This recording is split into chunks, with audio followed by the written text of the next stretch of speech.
Hello and welcome to the Parent Survival Kit podcast, from surviving to thriving in your household. My name is Sonia Schwalen. Next to me, as always, my beautiful bride, Dr. Sonia Schwalen, pediatric psychologist expert and nationally certified school psychologist. Today, we got a very special episode for all you parents who have kids who are getting ready to go off to college or turn 18. So even kids who are not going to college that may still be in parents' care once they turn 18, this is a must-hear, see episode where we're going to talk about some very serious things that most parents never think about. Dr. Schwalen? In fact, I think you're one of those parents that didn't even think about this until I brought it up to you. There she goes, call me out once again. So when we were deciding what we were going to talk about today, we made it, this topic's really personal to us because our oldest is about to turn 18. Congratulations, you made it. July 5th. I didn't make it yet. He's going off to school and whatnot, so... And so what I had mentioned to Gene was that we really need to talk to him about signing over a power of attorney because he's, for the first time in his life, going to be faced with making humongous decisions about his health and what he does in certain situations. And we never know with kids who go off to college. Ours is, sometimes they don't, but it doesn't matter. With more independence, what happens is emergencies can arise, right? Yeah, and for parents and things that we don't think about usually, especially me, and I've gotten my fair treatment of not knowing this stuff over the last few weeks, but when kids go to college, a lot of parents, they assume that since they're paying the tuition bill, they're paying for their, they're still on their health care plan, they're still on their taxes as deductions, and ultimately still the care provider and whatnot. Once that kid turns 18, they can ultimately make their own decisions, and they don't have to let parents be a part of that whatsoever. When it comes to a lot of things, healthcare, access to school records and whatnot. So this is a really big deal that parents really need to know. It's a big deal, and it's not just that they can make their own decisions. It's, there's HIPAA laws, there's FERPA laws, there's laws, federal laws in place that state if a person is a member of the majority population, which in this, the age, I'm trying to say age, they're not a minor. That's what I'm trying to get at. So they're not below the age of 18, right? They're 18 and up. They're considered an adult in our society. And at that point, even if you're rushing in as mom or dad in a medical emergency, let's say, the medical providers are not even able to speak with you about what's going on with your child if they have not signed a release of information or put you down as that person in the chart, right? Because now being at 18 years old, they're an adult. I'll give a real life example. I mean, we have one with our own son, but this literally just happened. I just thought of this. Last week, I have a client. She's a very longtime client of NextSTEPS who just turned 18, okay? But what happened was she stepped up to a higher level of care for a little while, and then she's coming back to us. And so when she came back to us to get her reestablished, we didn't have updated paperwork on her because in that little gap time, she turned 18. And it took a long time for her to get that paperwork signed because it was difficult to even just deal with the responsibility of adulting. And, she needs to be in therapy. She knew she needed to be in therapy. She didn't really grasp that she couldn't just talk to me because I'm actually her therapist about everything that's going on. It was, no, I'm just calling you to tell you got to do your paperwork first. I can't really even do a session until you do. And so talking with new 18, 19, 20-year-olds about here's what this means and what does it even mean to sign a release of information? Because the biggest fear is, are you going to tell my parents everything I'm sharing with you? And the answer to that is no, but we still want to include family members, right? Especially if you're living with that family in your care, because it's important for your recovery from whatever you're working on. Yeah, absolutely. Well, and we also know that kids, even when they turn 18 years old and they're considered to be an adult, they're still kids. They still need lots of parental guidance. But what we have seen and what I've seen over the years is that a lot of kids, just even kids that are in, care for a long period of time, they know that 18 is coming up. And some of these kids are pretty smart and they understand that they don't have to sign the paperwork and whatnot, so they can not do care anymore, which is not in their best interest. And if there's no healthcare proxy or anything in place for that child, then the child gets to make their own decisions. So if there's a healthcare proxy in place prior to them turning 18, then the parent can actually make decisions based on their medical well-being. And that's a huge thing. So any parents, whether your kid's going off to school or not, if you have kids that have any type of mental health or medical challenges that they're facing, this is actually very important to handle before they turn 18 as well. That's right. And you know, your example versus my example, there's two totally different things, right? My new 18-year-old client just struggled to get the work done because it meant adulting. It meant taking responsibility. Procrastination, everything else. There's a little resistance there. It's like, oh man, I got to sign all this paperwork and read through all this Summertime's stuff, here. I want to sleep in, right? And then you're talking about the client who, as soon as they turn 18, they're like, see ya later, I'm out, right? And so if you have that inclination at all, we want to be proactive and do what we can to help our child make decisions for themselves that are actually in their best interest. Yeah, because we all know as parents, I mean, we were kids too at one point in time. And, you know, when we were 17, 18, 19 years old, we knew everything. You know, you couldn't tell me anything, Mom, Dad. I know what's best for me. So, you know, it comes down to a couple of things. So you mentioned the power of attorney. So these things are very key. So the power of attorney, what does that do for parents? Well, first, I just want to ask you in general, because we're talking about kids who are in treatment or who have medical vulnerabilities and things like that. But when I brought it up to you, had it even occurred to you for our almost 18-year-old? No, it didn't, because he doesn't have any medical conditions. He's a very healthy kid. He rarely goes to the doctor, gets sick or anything. So we've been very lucky there.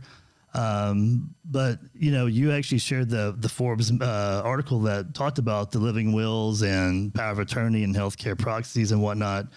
And when I read through that, one thing I didn't even really understand or realize, I guess, before, is that accidents are the leading cause of young adults between 18 and 25 years old. And every year, 2.5 million kids in this age range actually get hospitalized for non-lethal injuries. And so there's all kinds of things that can happen when kids go off to school.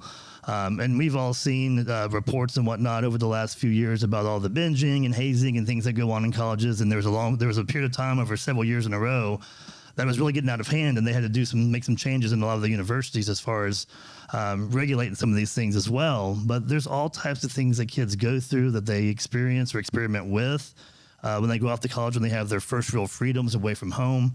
And these are things that, you know, we can't assume that our kid, no matter how well they're raised and how great they may be as a kid, kids are going to have accidents. Things are going to happen. There's always a chance. And so is that a chance? Is that a gamble you want to take with your kid's life? Well, and everything you said is it's so real. I mean, these are things that parents need to be thinking about. I work with all different kinds of families, and I hear sometimes, you know, parents describe their 18, 19-year-old as, yeah, they still really need help. We still provide a lot of guidance. We're still very much parenting them in this stage of life, right? And I also hear the opposite of that, where some parents will say, well, as soon as they're 18, they're able to move out, make their own decisions. They're an adult. And, I hope they do well in life. And it's almost this mindset of that's kind of where the parenting journey ends. And so those are two extremes. And then we have everything in between. So it's definitely a spectrum. And I think what we're here to tell you guys today is just because your kid is 18 and legally an adult in the United States, right? We still want to think about their maturity level, developmentally, what they need. Some kids are way more conscientious and much better at making certain decisions. And we call that they have a good head on their shoulders. And then other kids just need a little bit more support. And so we want to make sure that we're still able to provide that level of support when it comes to medical and other issues, if our children really need that. Yeah, I remember you giving me a hard time not too long ago, even on a podcast, about brain development and the age it actually we reached that full development or whatnot, 25 for women, right? Women, and then for guys, I don't know, maybe like 45, maybe like never. Okay, so those are really cool things to think about too as parents, that our kids' brains are not fully developed, obviously, and I think it's important for kids to really understand and know that their parents really do still care. They're still going to be involved in their life, whether they want to go off and do their own thing or not. They ultimately, I think, deep down inside, still want that structure, that discipline to some degree. They're going to go have their freedoms, but ultimately, when it comes down to things that happen, what happens when they can't afford to go to the laundromat? Hey, Mom, Dad, can I get $10 for some quarters? That's very real stuff too. Yeah, we're always there for them, right? Absolutely. And so there's some major life decisions that they may be faced with, and just because they're 18, now all of a sudden they have to make those decisions all on their own. It doesn't have to be the case. And that's what we're here to talk about today. Yeah, so we talked about the power of attorney. We'll go into more detail here about that here in a moment. There's the healthcare proxy, which is also different than a power of attorney. And there's also a living will. And so with the healthcare proxy, you can actually include a living will inside of that, or you can have one that's by itself. And those are two different things. So the healthcare proxy, you want to explain what that really does? I think you are the one who's like really up to speed on the research. So let's hear from you on this. Oh, my goodness. Because I am not a lawyer. Nor am I. I know. All right. So let me put my lawyer hat on real quick. Hold on a second. All right.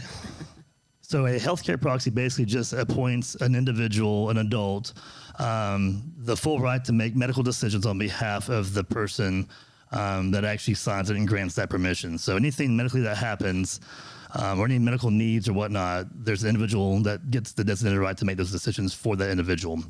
And that's really important too, because if your kid ends up going to college or, 18 or older and gets into an accident, even a car accident, and they're in the hospital, and they may be temporarily paralyzed or temporarily just disabled in some form or fashion, even if it's temporarily, you can't make any decisions on behalf of your child without getting a court-appointed approval.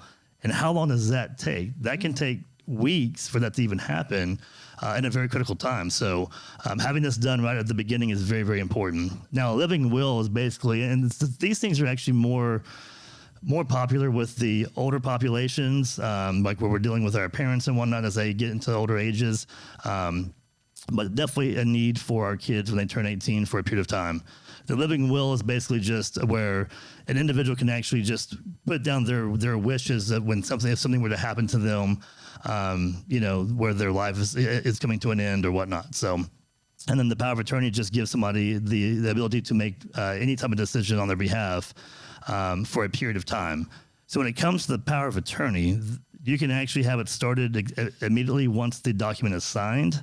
You can actually put a date that it actually starts. So if you want to do this, a year before your child turns 18, you can even do that and designate a starting date for it.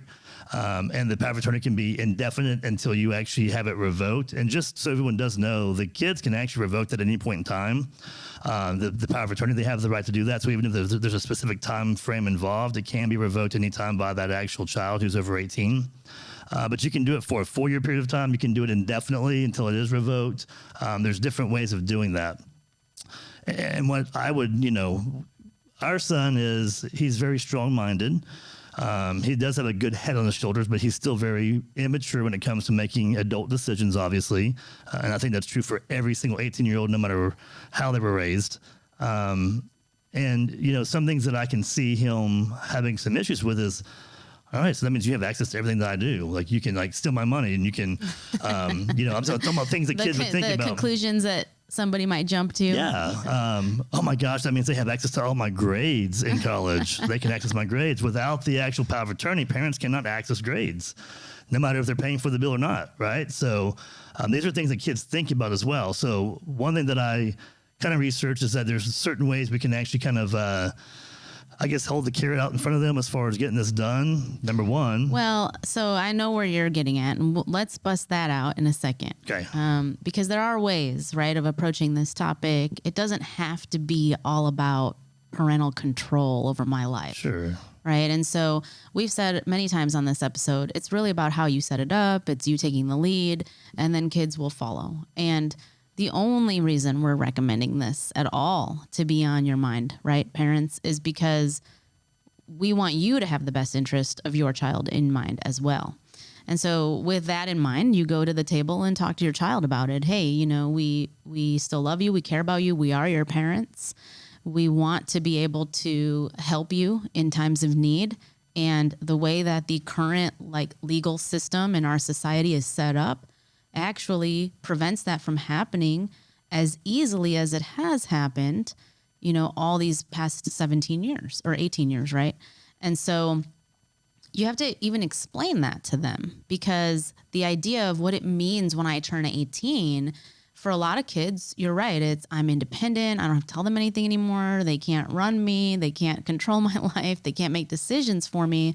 I'm an adult, haha, look at me, and it's exciting and it's a scary time. There's all these mixed emotions, but it's not us against them, right? And it doesn't have to be pitched that way either. So for younger kids, I recommend that you just start talking with them about this early on so they know it's coming. That option of designating the start date is a great idea, because even when they are younger, like 16, 17 years old, you go and you get the document created, but it has this start date that's a couple years out. But now it's just something that, it's always been there. It's just something that they don't know any different, because parents have taken the time to talk to their child about it earlier. If it's kind of like our situation where we're like, oh, he's going to turn 18 soon and we didn't do this. Oh my goodness. Then we have to just, in a very loving way, say this is one way that we want to be able to support you. Advocate for you. Right? In this early period of adulthood. And it's not a permanent thing. It's a temporary thing, so that we can continue to be there for you as you continue to be faced with really somewhat challenging life circumstances and decisions that are inevitably coming. And we're doing our job as parents to continue to support you in that way. To be able to do so legally, we just have to have you sign this form, right? So there are ways to have those conversations, and be honest of like, here's what this means for you. It actually doesn't mean I'm going to be checking on your grades, and I'm not interested in XYZ, whatever's running through your head, because just like always, you're going to come to me, or I'm going to check on you here and there in a supportive way. Like I don't feel like I'll get to the point of having to like sneak up on you and check on you if that hasn't been the norm. Sure. If you already have that open discussion with your kids and they're used to you being involved, this actually isn't that scary for kids. It's more likely well received, it's welcome, and it's collaborative. Yeah, and the best way to approach it is to, as you mentioned, start early. Don't be like me and wait till the last minute. He's going to turn 18 in, a week, not even a week now. And, because that also puts pressure on kids too. Like they have thoughts go through their head, you approach it. So it's really about how you approach it as well, as you mentioned earlier. Having conversations, one thing that I would recommend is asking questions to your kid, So what happens if you end up going to the hospital, if you have an accident, if there's a car accident, anything that could happen medically, what would you do? Let them answer those questions. So ask some hypothetical questions and see how they respond and whatnot, because more times than not, they're not going to really have the very best answer or know how to answer some of those questions. And just be equipped, do some research of your own and really look at what does the power of attorney really mean? What's it allow you to do? What is the benefit for a parent having that for their child? So there's all kinds of resources out there you can actually research. The ability to sign, legal documents on their behalf, to be able to negotiate or sign a lease on their behalf, which kids need as they go off to college and not living in dorms any longer. If they're going overseas for whatever reason, or studying abroad, or just taking even a trip overseas, there's things that could happen that the power of attorney also allows the parent to wire money from their bank account, to actually reach out to the embassy if something were to happen where there's a need for that. Without that power of attorney, you can't do a whole lot initially. There's a lot of barriers you had to break through first, but that power of attorney helps break those down immediately. Yep. And so again, this is just very supportive. It's proactive. A lot of times parents, I know you guys can see it with older kids. You go to the doctor and your child to a certain age is just used to you answering every question on their behalf, right? It's very appropriate for a 5-year-old child, a 10-year-old child. Once the child turns 13, 14, 15, the provider's now turning to your child and talking directly to them. And that experience alone is very, it's new, it's nerve-wracking. It can cause a lot of anxiety for kids. And they may look at you in the room if you're still in the room. They're expecting you to be the reporter and just give all the answers. And so all of this has to do with what we're talking about. It's a very developmental thing to be able to learn how to successfully and effectively advocate for yourself.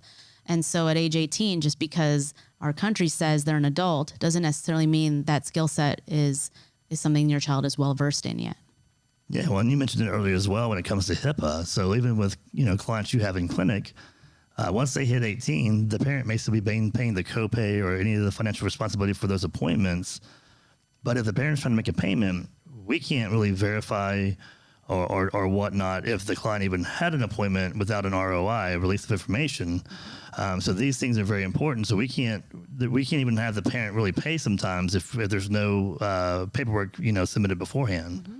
Exactly. There's a lot of things that are in place to protect someone's confidentiality in any healthcare medical setting. All right. So what happens if our kid is reluctant to sign one of these power of attorneys? What do we do as parents? That's a great question.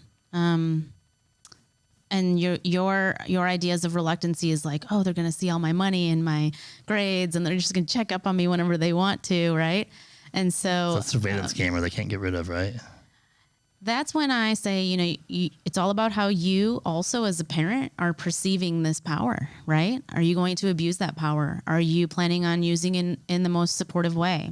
Are you going to be developmental about how you use it? Well, you're 18. Let's shoot for the next 5 years that I have this power of attorney, and I'll support you. You need me to go to your doctor's appointments. You need me to help you make bigger decisions, or you want me to talk to someone on your behalf. I'm happy to be there, but maybe I just need to be there for moral support and not take an active role. Maybe I'm just there in case you need me, kind of thing, right? And so over time, you're still focusing on developing your child to be more and more independent in these areas.